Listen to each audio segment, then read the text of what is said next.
And as of today, TikTok is back. TikTok is back. Hi, I'm Carl Zha, your host to the Silk and Steel podcast. Actually, Trump just extended the forced to sale date of TikTok by 90 days.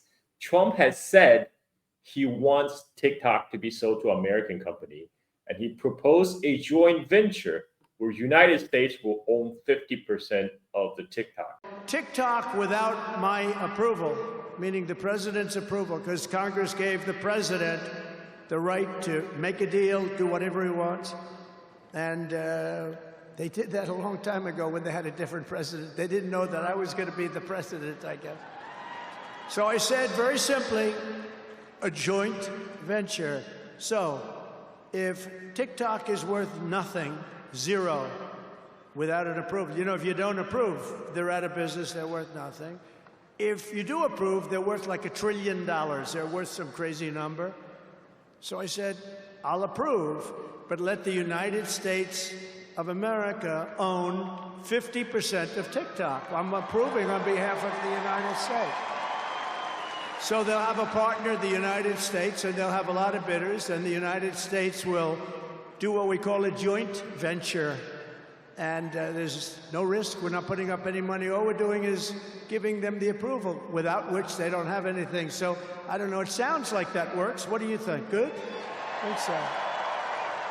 So whether you like TikTok or not, we're going to make a lot of money. The TikTok parent company, ByteDance, has repeatedly said they refuse to sell.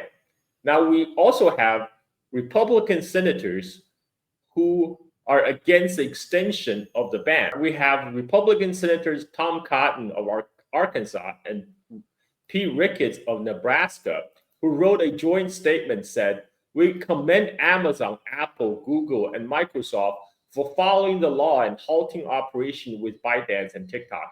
We encourage other companies to do the same. The law, after all, risks ruinous bankruptcy for any company who violated. Now the law has taken effect. There's no legal basis for any kind of extension of its effective date."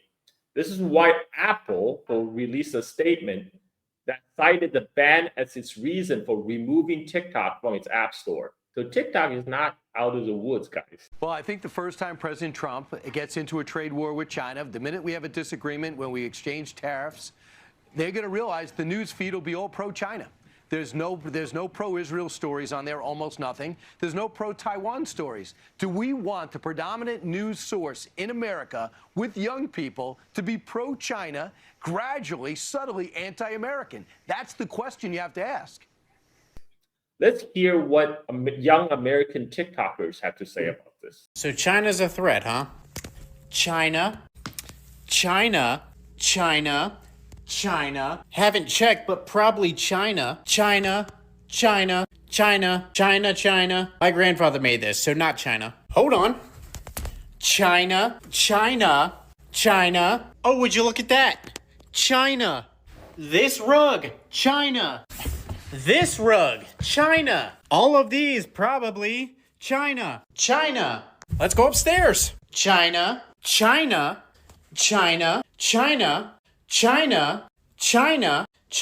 But yet we're all of a sudden worried about China. The truth is, it has nothing to do with China. And it has everything to do with the truth that you can find on this app. But another important point that they don't like to bring up, you can't invest in stock when it comes to TikTok. And we all know our congressmen and women love to invest. Pretty interesting, so many of them have thrown so much money into Meta right before they voted to ban TikTok. I just want to make this clear. If it's ever like I have to pick the U.S. or China, I'm picking China. If we go to war with China, I'm defecting to China.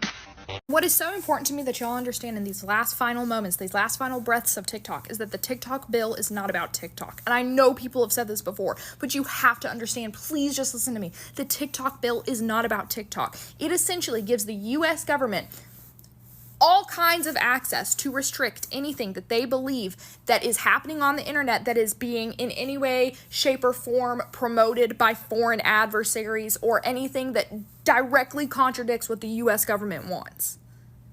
Do you hear me? And I know we're having these haha jokes, and I see these non-Americans being like, oh, the Americans are going to be gone. I want you to know that America is one of the biggest allies to most of your countries. Your country will absolutely do this too.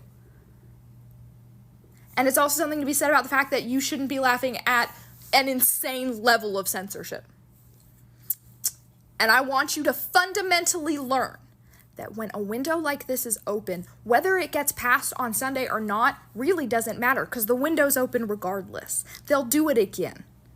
It gets passed, it gets passed. It doesn't, the window is still open. And one thing about the US government is if you open a window, they will sneak in and they will flood your house, and the waters will rise all the way up your throat until they hit your mouth, and when you are screaming for help, they will suffocate you. Do you hear me? Okay? Just want you to know that. Meanwhile, on RedNote, the Chinese social media app that many American TikTokers has fled to, Chinese and American people continue to exchange notes. Take a look. Hello everyone, this is Sade. So it looks like TikTok is available again. I have no idea what's happening. I'm very confused, but it's been a weird situation.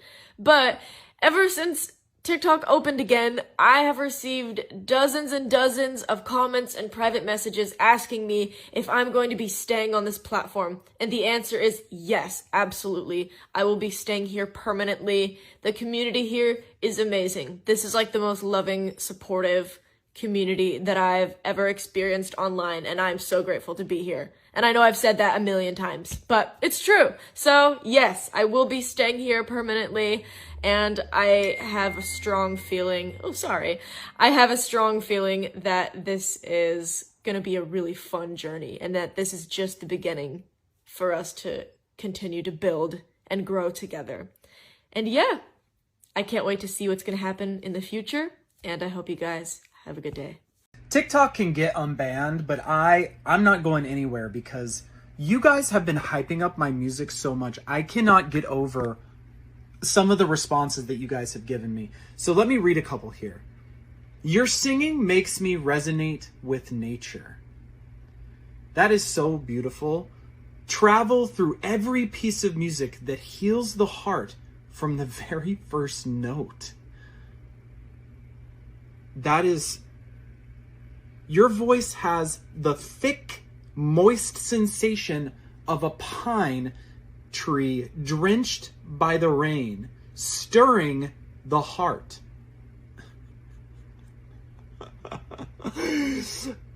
Your songs are simply sounds of nature. This is so beautiful. Enjoying artists showcasing their talents. Recently, my eyes, ears, and soul have been in bliss. Listening to music can truly heal the soul. Isn't it wonderful? I have not had any responses like this on any... I don't think I've ever had responses like this to my music ever, to this level of like... I feel like you guys are writing poems for me. I don't care what happens with I'm coming. To all TikTok refugees and our foreign friends, you might have felt the welcoming atmosphere on RedNote here, and you may also have seen comments like, finally Li Hua got his letter back. Let me quickly explain what this means and why all Chinese people are so eager to talk to you all. There's a story behind this. You know, Chinese schooling is very tough, and back in the school years, most of us were kind of scared of English exams. And there was always this short essay question on almost every exam. It usually starts with something like, assume that you're Li Hua, a grade 12 student writing to your foreign pen pal, Peter, Sarah, or Jennifer, to introduce cuisines in your hometown, invite them to travel in China, or something random like that. We spent years playing the role of Li Hua, writing thousands of essays in exams and test prep sessions. But honestly, we all questioned it at some point. Where is this foreign friend? I don't even know anyone named Sarah or Mike. Why am I doing this? There's no way I will ever need to write to like a foreign friend like this in real life, right? You know, China has sometimes felt isolated because of geopolitical issues. Foreigners don't visit China as much as they visit other Asian countries like Japan, Korea, or Thailand. Most of us rarely had the chance to speak with foreigners, and many people just assume they'd forget all the English they learned after college anyways. So, what was the point of writing hundreds and thousands of fake English letters to an imaginary friend? Then, one day in January 2025, after writing letters to an imaginary pen pal and never getting anything back for 10 years, we finally got a real letter back from you guys on RedNote. You're like Li Hua's pen pal finally coming to life. It feels magical. We never imagined people from the other side of the world could actually hear us and get to know us. We have been living in our own little Chinese internet bubble for so long. It's been fun, but we're missing something. And now that you are here, you make us feel like the world is actually connected. We want to share everything with you, our cats, our dogs, our jokes, our lives. You know, in Chinese, the internet is called 互联网, which literally means a net that connects everyone. And I think that's probably what the internet was always meant to be. I've seen lots of TikTok refugees posting things like, thanks for hosting us and being so nice to us recently. But we also want to say thank you. Thank you for coming over, trying to post in our language, talking to us, interacting with everyone. It makes us feel like we're not alone in this world. After all, we're all human, and deep down, humans are more alike than we're different. To show you guys something very interesting, this is a decommissioned bus converted into a grocery store. You can find this environmental friendly bus grocery stores in Beijing, and it's very beneficial for the elderly citizens. They can just simply buy fruits and vegetables from this bus without going too far away from their home to go to the supermarket. Per kilogram of oranges is 4.99 RMB, which is roughly 70 cents. Hainan pineapple, half a kilogram, is 4.99 RMB, which is also roughly 70 cents. And half kilogram of grapes is 9.8 RMB, 9.9 RMB, which is roughly 1.3 US dollars. And this watermelon is 7.8 RMB for half kilogram, which is roughly 1 US dollar. And this apples from Xinjiang is 3.99 RMB for half kilogram, which is roughly 50 cents. Half kilogram of broccoli is 4.99 RMB, which is 70 cents. Cabbage is 0.99 RMB for half kilogram, which is roughly 10 cents. Got 30 eggs for 25 RMB, which is roughly 3.4 US dollars for 30 eggs. Hey everyone, today I'm going to show you some community canteens. These are state-run canteens mainly for elders, though everyone can use them. They are located in most neighborhoods and provide services to elders who get huge discounts on their food. They serve extremely affordable home-style dishes from cuisines all over China. Everywhere there's education about the nutritional value of the dishes, and they are labeled green, yellow, or red according to how frequently they should be consumed. Here's a look at some of the prices you can expect, and elders usually get a 50 to 70% discount at certain times of the day. These canteens are usually busy all day and include facilities like workers' rest stops, especially for delivery drivers, sanitation workers, and construction workers, with first aid, free water, and microwaves. Connected are usually free health centers for people to measure their blood pressure or get a general checkup. You can also bring containers so you can take the dishes home, which is really convenient for elders who don't have to cook. This is myself and a friend's meal, and everything in total cost $7 US. This lovely uncle asked me to come back every day, and honestly, I think I just might. Can someone please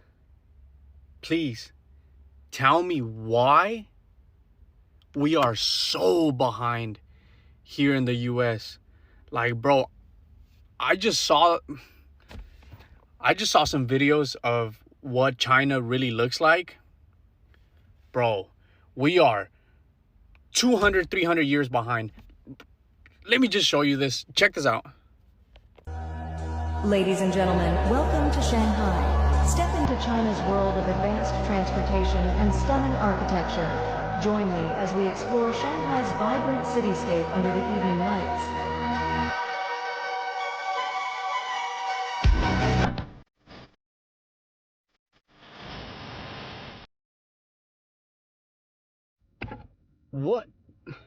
What are we doing wrong? What?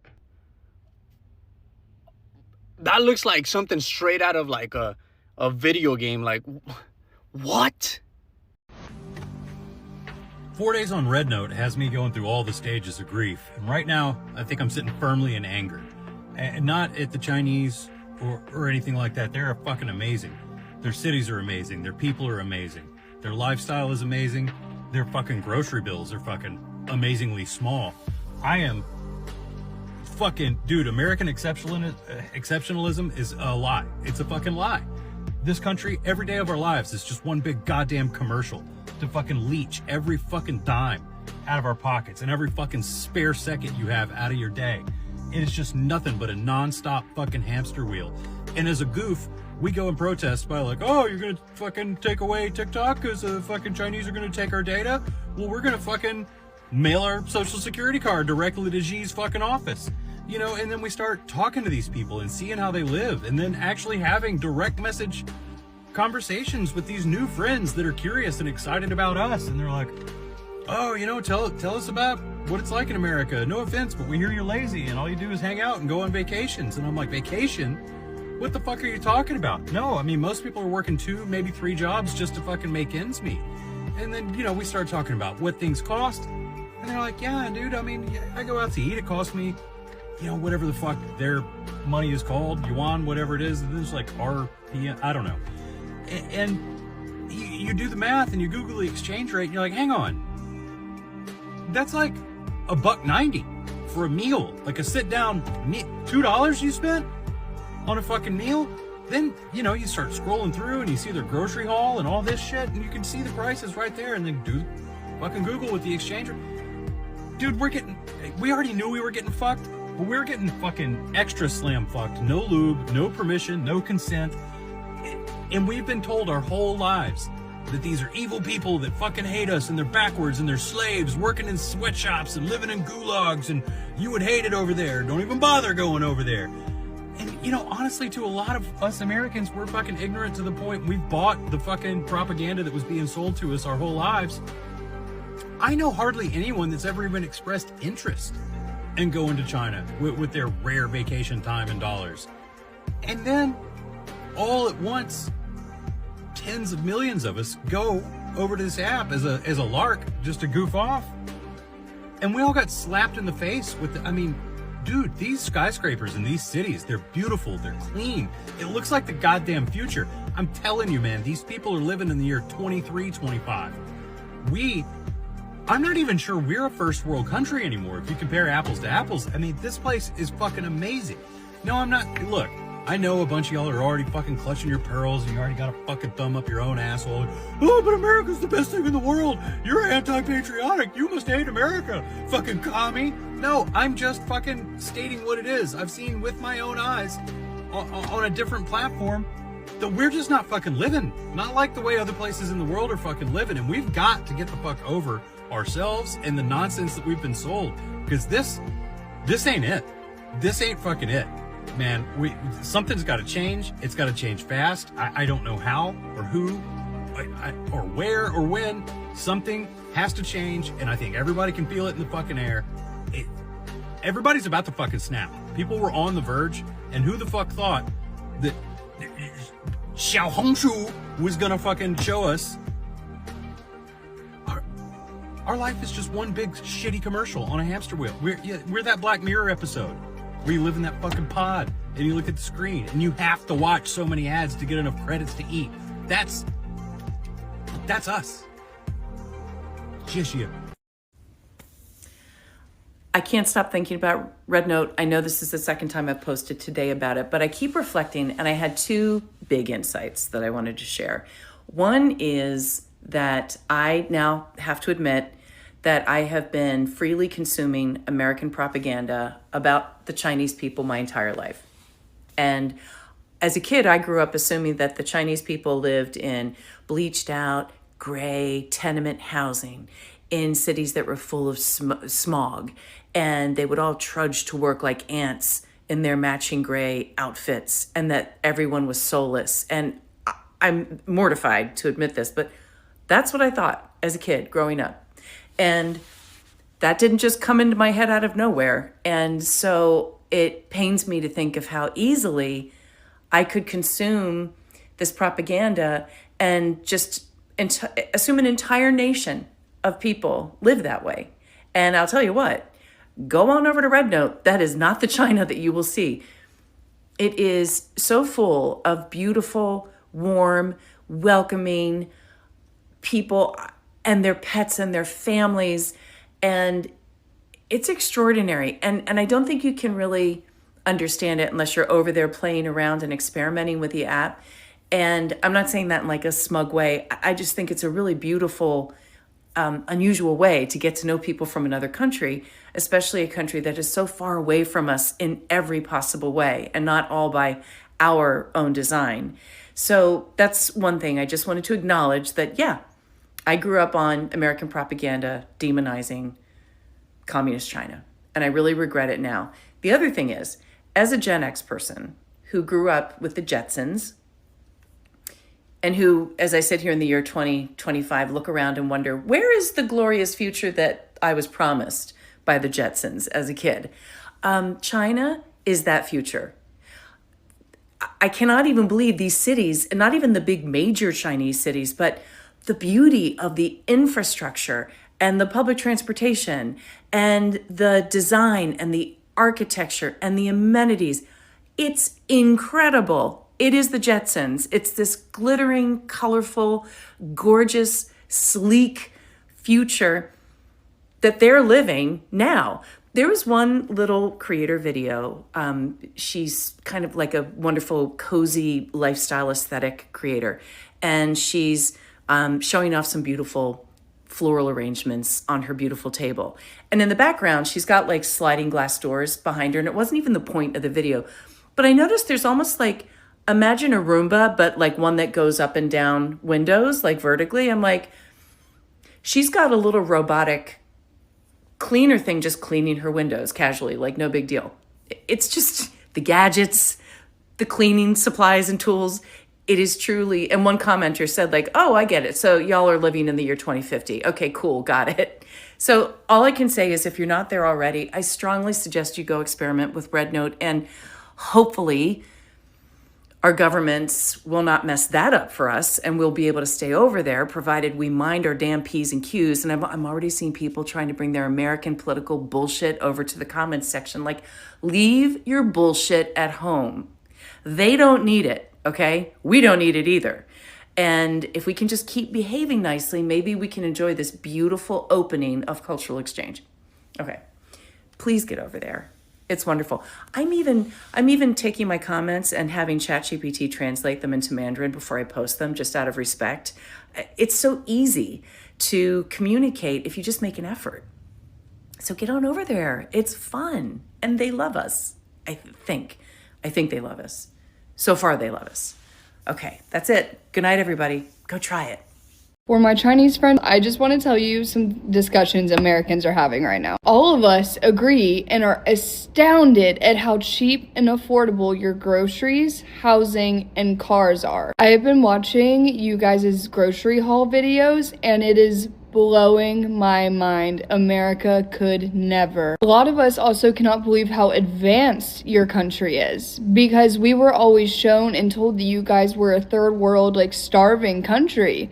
That's just not the case. The fact that 95% of you guys own homes is mind-boggling. It is, like, seriously almost impossible to own a home anywhere in the US. You have to work immensely hard. How about y'all's law school is like $800 a year, and I think that your homeless rate is like 0.18%. I have people living outside of tents outside of my building. Like, it's terrible here. What? I saw somebody say earlier that a cancer medication that they get is about $20 in China, and they are paying $22,000 a month in the US for that same medication. What? A lot of you guys were also thinking that it's propaganda, that our kids sometimes, if they can afford it and their parents want to, will put them in a bulletproof, like, backpack to go to school. They also do stand up and do the Pledge of Allegiance every single day before class starts. This whole experience might just be the most awake and united I think I've ever seen this country. We are pissed at our government, number one. Number two, astounded. Absolutely astounded. 小红书 Americans are coming on this app and realizing that the only people who get to live the American dream are the Chinese. 小红书 I really hope this fruitful cultural exchange between Americans and Chinese continue in the cyberspace. I'm Carl Zha, your host to the Silk and Steel podcast. Leave in the comments below what you would like to see more on my channel. Thanks for watching.